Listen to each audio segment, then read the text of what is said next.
Okay. Testing ulit ng slug. 152 yards. Ngayong may bagyong Dante. Laban na pa isang bagyo? Dante sa Emong. Emong. Bagyong Dante at Emong.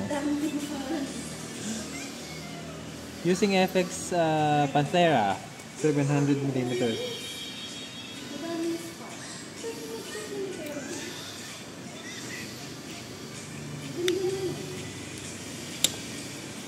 FX Pantera, tapos super heavy liner, distance 152 yards.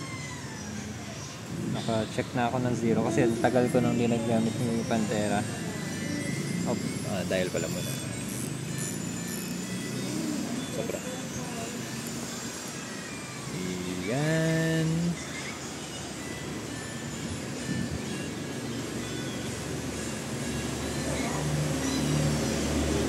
So, ang lakas ng hangin. Left to right. Pero umiikot siya kasi may pader. Dahil ako for wind.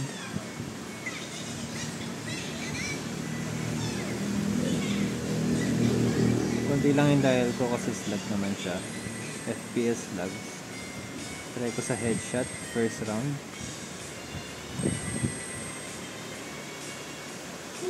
Mabago yung lumalakas pa. Teka, magdadagdag pa ako. Okay, hit.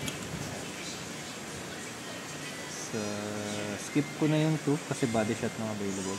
Sige, clear ko na nga din.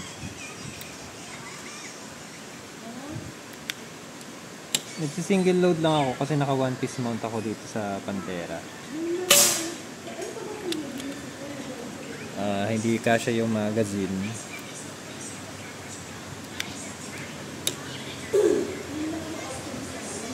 FX Pantera ko nga pala all stock maliban sa regulator. Kasi meron ako dong regulator na nakahagis lang sa isang gilid. Parang gamit yata or pinalitan ng customer. So hindi ko siya mabibenta as brand new kaya ako na lang gumamit.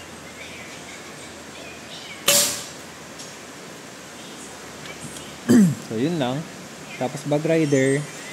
Tapos single loader. Yun lang. So ni FL Ronin nga pala yung silencer. Para tahimik na tahimik talaga siya.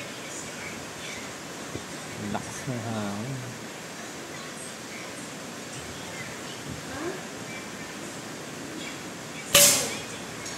Nakadial ako ng 1.5 MOA. 1.5 MOA. Konti lang yun. 1.5 MOA at 152. So nasa mga 1.5 inch. Hindi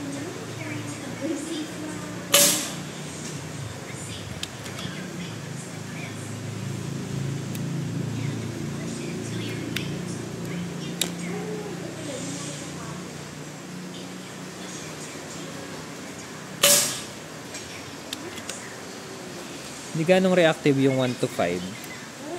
Kasi yung resetter niya hindi ganong bumabagsak, mahina na yung spring or baka nakabanat yung cable yung tali para pang reset.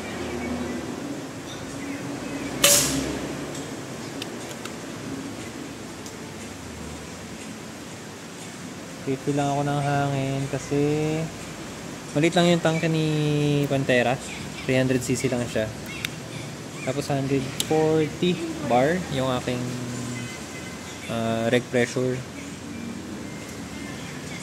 Ang laman na lang ng scuba tank ko is 190 bar. So ilang shots lang ang kaya.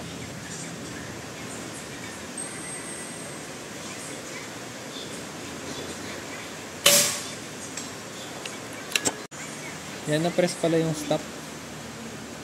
Mislide yung phone ko eh. Natamaan ng kamay.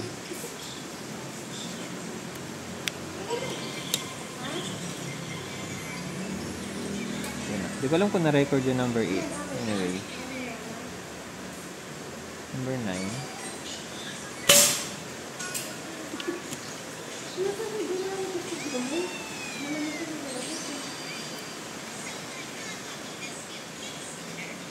ka.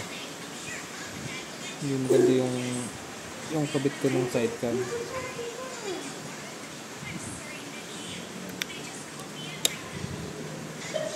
Bumalik si number 9 pala. Yung perfect 10 headshot.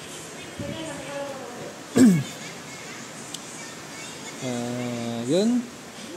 Iba talaga advantage pag naka FPS slugs ka. Pakita ko yung lakas ng hangin. Ayan. Yun siya kalakas. Anyway, nakaka-experience din ng bagyo ngayon. Alam niyo kung gaano kalakas yung bagyo ngayon.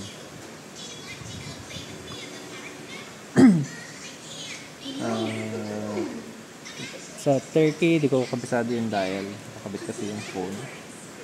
So, balikan ko na lang yung iba nakatayo. Habang may natitira pa akong shot count. So, yung magpapalaro ng slug, baka liitan na nila yung targets once makita nila itong video. Kasi, imagine bumabagyo ngayon, ang lakas ng hangin. Pero, kayang-kaya pa rin i-headshot si Ram at 152 yards. What more kung calm yung wind, kung hindi maulan.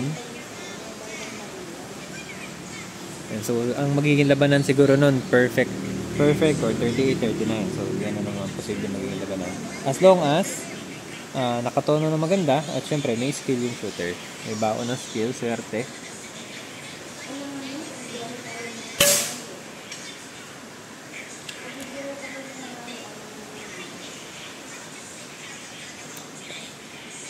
So, kung di ako magda-dial, pwede ko sa 0 yung windage. Pakita ko sa inyo yung dial, yung hold niya kung di ako mag-dial. So, para sa head,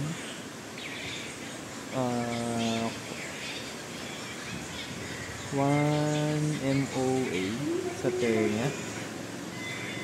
Para ang bagsak niya nasa 1.5.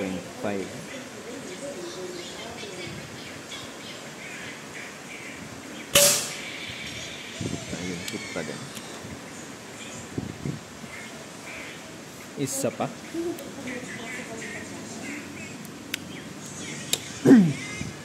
Para sa number 4 naman.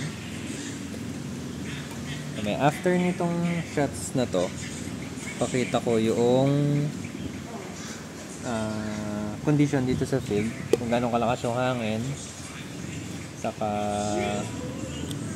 yung direction. Number 4. Hold nga pala ako.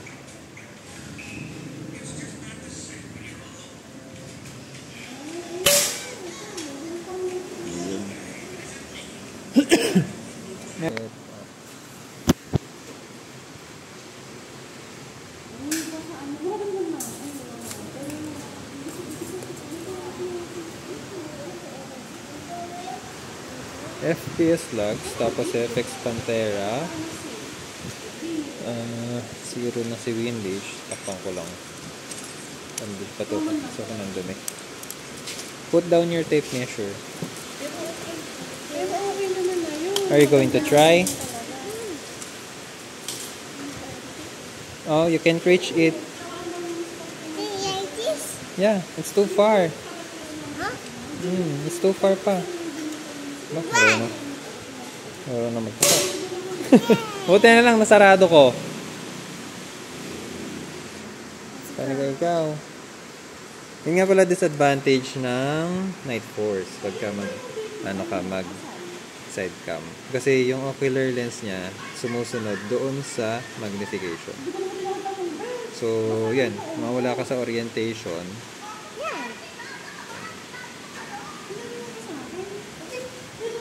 Yan po pala si Pew Pew. God willing, magiging shooter din yan. Where's the pellet? We don't use pellet now. We're using slugs. Oh, you try. You shoot. Hindi niya maabot. Because there's a side cam, you can't reach it. Anyway, yan po. All stock. Na-mention ko naman kanina yung mga pyesa. Careful, baby. Careful.